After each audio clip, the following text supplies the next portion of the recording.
Junto com o homem, nasceu o esporte.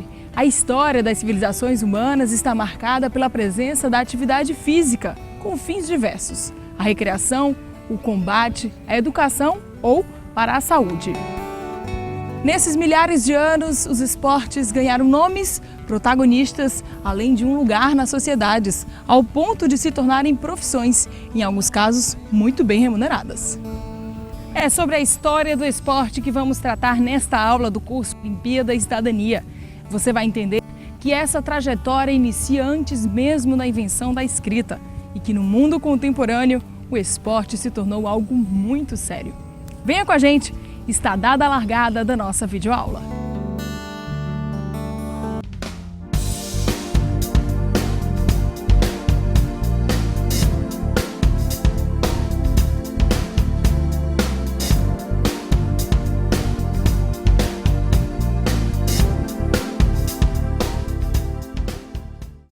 O que é esporte? Antigamente, essa palavra era usada para descrever as atividades físicas dos marinheiros em horários de intervalo. Antes disso, era uma prática dos povos antigos, como os gregos, mesmo sem ter esse nome. Hoje, as práticas esportivas são muito diferentes do passado, mas continuam sendo uma maneira de entendermos as motivações e os costumes das sociedades em cada momento da história ocidental.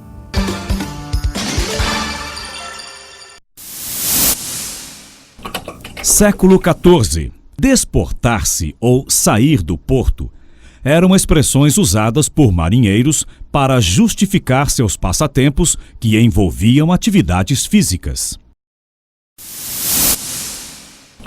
Betty, 1991. Esporte é uma ação social institucionalizada, composta por regras, que se desenvolve com base lúdica, em forma de competição entre dois ou mais oponentes. Na língua inglesa, sport é a palavra que designa exercício físico, prazer, distração, brincadeira e repouso corporal. No entanto, na Inglaterra e nos Estados Unidos, tem significados diferentes. Na língua espanhola, deporte é utilizado para indicar as atividades físicas praticadas em clubes e centros comunitários. Na língua alemã, a palavra Lebenserziehung, educação física, era usada antes da Segunda Guerra Mundial. Hoje prevalece Sport, esporte. No mundo atual, o esporte pode ser um meio de vida marcado pela competitividade, profissionalismo e dedicação dos atletas. É o que você vai ver agora. Um negócio para alguns, um meio de vida para outros. É assim que o esporte é encarado atualmente. Campeonatos e viagens movimentam um verdadeiro mercado. O esporte até a década de 70 foi uma atividade associada diretamente ao lazer e ao uso do tempo livre.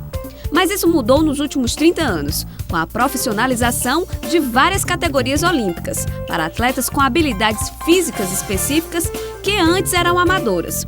Só o futebol, segundo pesquisa da Fundação Getúlio Vargas, movimenta no país cerca de 16 bilhões de reais por ano, tendo 30 milhões de praticantes, cerca de 16% da população total, e 800 times profissionais.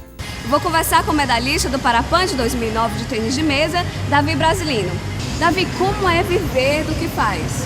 É muito prazeroso. Hoje eu posso lhe dizer que eu vivo do tênis de mesa, apesar de ter algumas secular no nosso trabalho dia a dia, mas hoje a minha prática, meu trabalho hoje é o tênis de mesa. Como foi que você começou no tênis de mesa? Como foi que começou essa história de você sobreviver do tênis de mesa? Bem, começou em 2008, quando eu recebi o convite de então o atleta paralímpico também, Eugênio Salles, na classe 1. Me convidou em 2008 para participar da Paralimpíada Cearense, no qual eu relutei por achar que não tinha condição de você numa cadeira de roda competir e tal. Aí eu relutei até que ele insistiu tanto que eu fui. Nessa competição eu fui vice-campeão, que foi em 2008.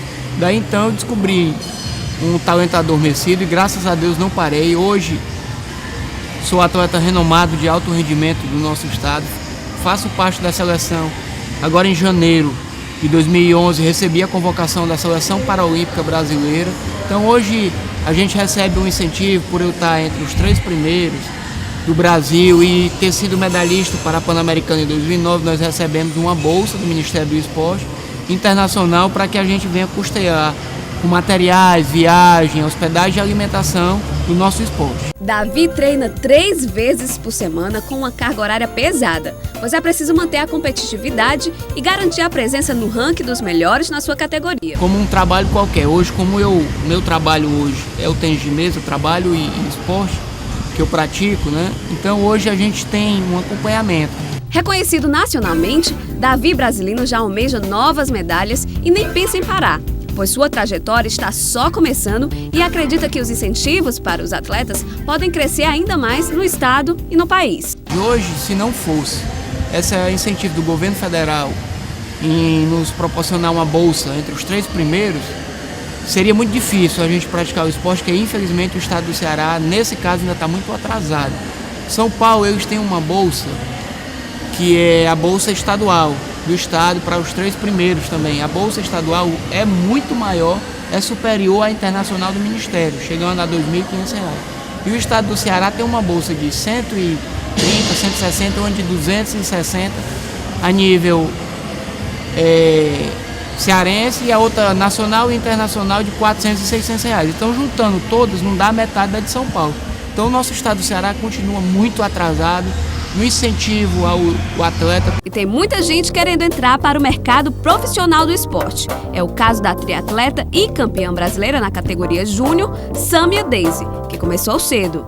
Eu comecei em 2004, através dos projetos, né, que tinha da Dona Fátima.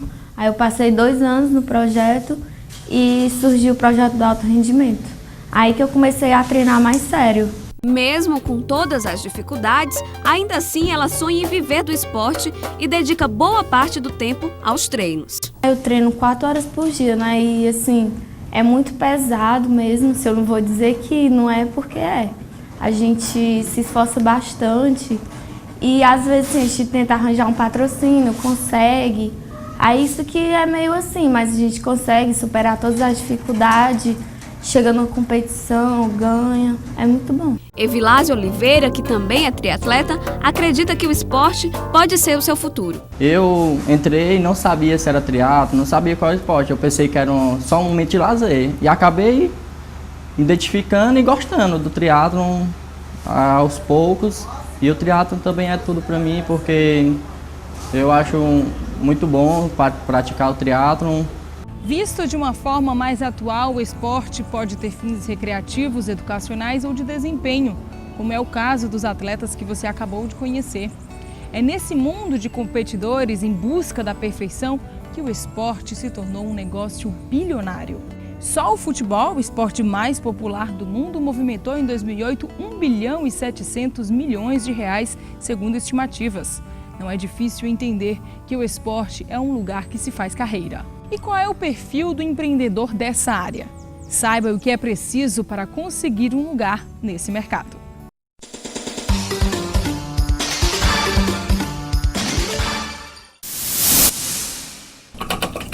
Aceleração centrífuga, variação da velocidade de um corpo móvel sujeito a uma força inércia centrífuga. Para entender a história do esporte, é preciso entender a história da humanidade. Em toda a história humana, a atividade física se fez presente. E na história ocidental, a invenção da escrita foi um divisor de águas. Pelo calendário cristão, todo o período anterior a 4.000 anos antes de Cristo é considerado a pré-história. Com a invenção da escrita, nessa data, passa-se a antiguidade, onde já se tem os primeiros registros de práticas esportivas ou atividades físicas. A queda do Império Romano do Ocidente marca o começo da Idade Média, em que o esporte sofre declínio. Em 1453, com a tomada de Constantinopla pelos turcos, a Idade Moderna se inicia, e nela teremos o renascimento da preocupação com o corpo. Por fim, a Revolução Francesa nos leva à Idade Contemporânea, onde o esporte passa a ser visto como legado sociocultural de um povo. A gente já começa a entender que os esportes têm lugar na história da humanidade. Onde quer que os homens estivessem agrupados, alguma atividade recreativa ou de combate era realizada. Agora, vamos dar um passeio pela trajetória dos esportes com o profissional de educação física, Dionísio Alencar. Olá. Tudo bem? Tudo bem, Dionísio. É possível dizer quando se originou os esportes no mundo? Fixar as origens do esporte não é uma tarefa muito fácil. Haja vista que o jogo é uma atividade universal. E a forma de começar a praticá-lo inicialmente pode ter iniciado das formas mais diversas. Não existem registros escritos, apenas alguns achados arqueológicos sobre o surgimento dos jogos. Portanto, realmente fica devido precisar quando o primeiro esporte começou a ser praticado na Terra. E quais eram as principais atividades físicas que estão nesses registros da história do esporte? As primeiras atividades físicas tiveram como finalidade principal vencer as barreiras impostas pela natureza. Nesse sentido, o homem primitivo lançava, saltava, nadava, trepava, corria, andava, para a sua própria sobrevivência. E isso variava muito de povos para povos? Com certeza, os primórdios utilizavam a atividade física como de uma maneira utilitária ou de um caráter utilitário guerreiro, Isso mudando de povo para povo, Professor, e a atividade física se confundia com as práticas de combate nesse período pré-histórico? Existem achados arqueológicos, que comprovam que o homem primitivo vivia em constantes lutas com animais, seja por defesa ou por necessidade. Ele lutava com os próprios homens, em busca da sobrevivência e também com os animais, tanto em busca da sobrevivência, como também com medo desses animais, Com medo desses animais no sentido de defesa. Havia um caráter ritual dessas práticas durante esse período? O homem primitivo achava a sua vida um favor dos deuses, dando sempre o ritual à sua vida, inclusive na atividade esportiva. Haja vista que nos grandes eventos primitivos do homem da caverna, eles gloriavam os deuses, nesse sentido de proteger e ter um lugar melhor em sua morte. Na antiguidade, professor, a China é um país que era considerado pioneiro? Sem dúvida. Por volta de 2700 a.C., os chineses criaram o mais antigo sistema de ginástica terapêutica, chamado Kung Fu. Depois, esse sistema de ginástica terapêutica tornou-se uma arte marcial tão conhecida nos dias de hoje. E que outros povos também se destacavam? Segundo o professor Jair Jordão Ramos, em seu livro, que é um livro básico de todas as universidades que estudam a história dos esportes, chamado Os Exercícios Físicos na História da Arte, os egípcios, os hititas, os mesopotâmios, os japoneses, todos eles tiveram uma importância muito grande na história dos esportes. A Grécia é um capítulo à parte na história dos esportes antigos. Há quem diga que o legado dos gregos representa o autêntico início da educação física. Os Jogos Gregos eram festas populares que marcaram na história o início das atividades físicas na Grécia. Os jogos se subdividiam em 5 modalidades: Jogos Fúnebres, Píticos, Istmicos, Nemeus e os Jogos Olímpicos, os mais importantes dentre todos. As Olimpíadas da Grécia Antiga eram realizadas em honra a Zeus, o deus dos deuses, e determinavam trégua do período de guerras. Os Jogos Olímpicos aconteciam em Olímpia, de 4 em 4 anos, e foram disputados 293 vezes durante 12 séculos. O vencedor de cada competição recebia uma coroa de ramo de oliveira silvestre. Nessa época, as provas de atletismo tinham destaque. Professor Dionísio, foram os gregos que traçaram as linhas gerais do esporte atual, como a competitividade, a organização e a percepção dos benefícios para o corpo? Com certeza, não se pode falar em esportes sem falar na Grécia Antiga, com seus antigos jogos gregos, os jogos fúnebres, os jogos pípticos e os próprios Jogos Olímpicos. Isso marcaram toda uma evolução dos jogos e dos esportes no mundo. A parte de organização, a parte da competitividade acirrada, bem como a busca pelo belo. Isso aí era marcado na Grécia, certo? A Grécia tem esse histórico de participação na grandeza do que são os esportes hoje. E esse legado permaneceu em Roma? O vigor do movimento esportivo da Grécia esfriou muito na civilização romana, né? Aqueles jogos, a beleza dos jogos gregos, né? Em Roma, inicialmente, eles foram trocados, né? Foram utilizados jogos com gladiadores, né? Foram utilizados com simulações navais, né? Gladiadores contra gladiadores, gladiadores contra animais, né? Tudo isso fez com que houvesse uma decadência, né, no esporte mundial, né, nesse sentido que Roma tratou o esporte dessa maneira, né, marcando pelo sangue, marcando pela guerra, marcando pela brutalidade e a violência.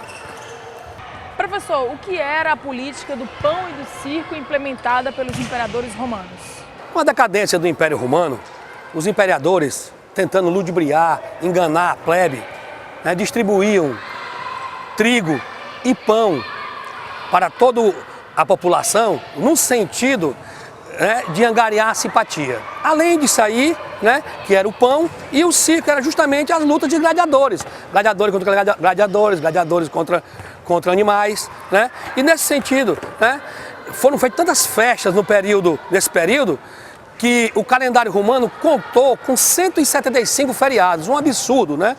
Mas a ideia era essa, né? E eles tinham sucesso com esse intento dessas festas, né? E foi denominado de pão e circo, que até hoje, né? Qualquer coisa semelhante, né? A imprensa, né? As pessoas, né? Denominam de política de pão e circo. Professor, com a queda do Império Romano, coloca o mundo ocidental para a Idade Média, que também foi conhecida como a Idade das Trevas. Para o esporte, também aconteceu esse período obscuro? Sem dúvida, pois esse período foi obscuro para os esportes, pois os eventos foram marcados pela brutalidade, pela violência, né? Nós assistimos muitos os filmes romanos, né? Então eram as corridas de bigas, né? Aonde de início ela tinha a ideia de apenas uma corrida, mas passou a lutar o homem contra homem na próxima biga.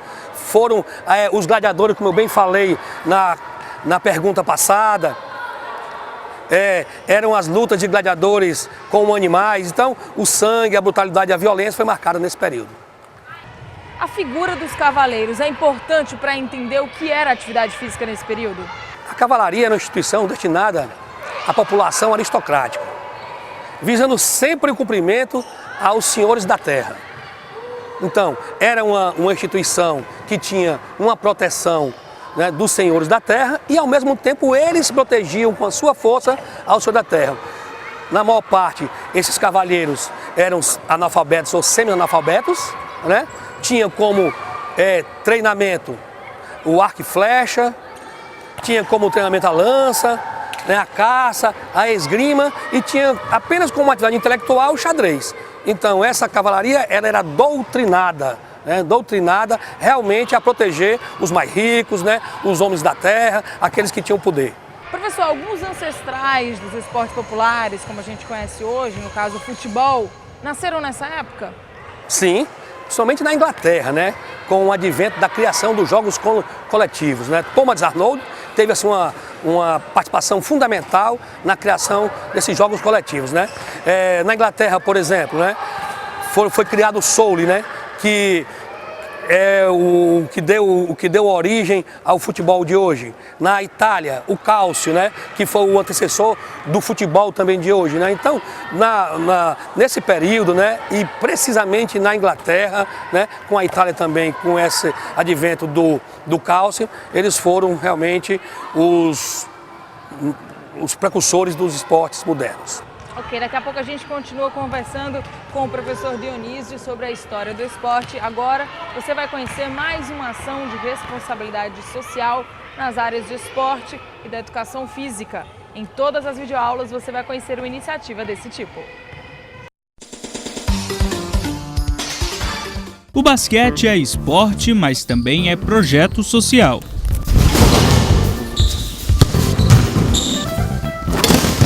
Aqui na quadra esportiva Conquista Diária, na sede da CUFA do Castelão, cerca de 100 crianças, jovens e adolescentes utilizam o basquete de rua, o break e o grafite para tentar mudar as condições de vida. Foi o que aconteceu com Jonas, morador da comunidade do Jardim Castelão. O basquete de rua e os esportes em geral já fazem parte da vida dele. Convivendo com a realidade da área, sabe muito bem como contribuir. Ser voluntários, porque é uma chance que a gente, algum conhecimento, futsal, através do esporte, passar para esses meninos, já que eles não têm muita oportunidade, né? Tem muitos deles que ficam na rua, a gente chama, faz convite, quer frequentar. Eles dizem, não, mas como é que eu posso fazer? Não, só chegar lá, cara, dá teu nome, a gente vai na casa deles, ver como é que eles moram, se a gente puder ajudar de alguma maneira. Sempre tentando ajudar, né? É isso que a gente quer. E é uma chance boa para o nosso bairro. O basquete de rua da CUF existe em todo o Brasil. A modalidade surgiu em 2003 e até já ganhou o campeonato nacional. Hoje é um dos projetos mais importantes da Central Única das Favelas. Temos jovens também com todo o perfil, né? Jovens com o uso e o abuso do crack, jovens da qualificação profissional, jovens que têm problemas com medidas socioeducativas ou egressos penais. Mas qual é o objetivo desses jovens? É buscar oportunidade de vida, de qualificação, de preparação física. Então os objetivos são o sucesso.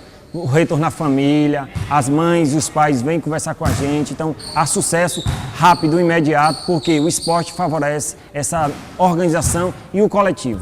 Luiz conheceu o basquete de rua por meio de reportagens em sites e televisão. Profissional de educação física, ele é professor da rede pública na cidade de Horizonte, a 40 quilômetros de Fortaleza. O deslocamento até a capital foi para aprender um pouco mais sobre a modalidade esportiva e levar novas experiências aos alunos. A gente pensa que somente é a parte do esporte, mas tem todo um trabalho social desenvolvido por trás disso e a CUFA, né, vem ajudando isso e dando esse respaldo ao curso.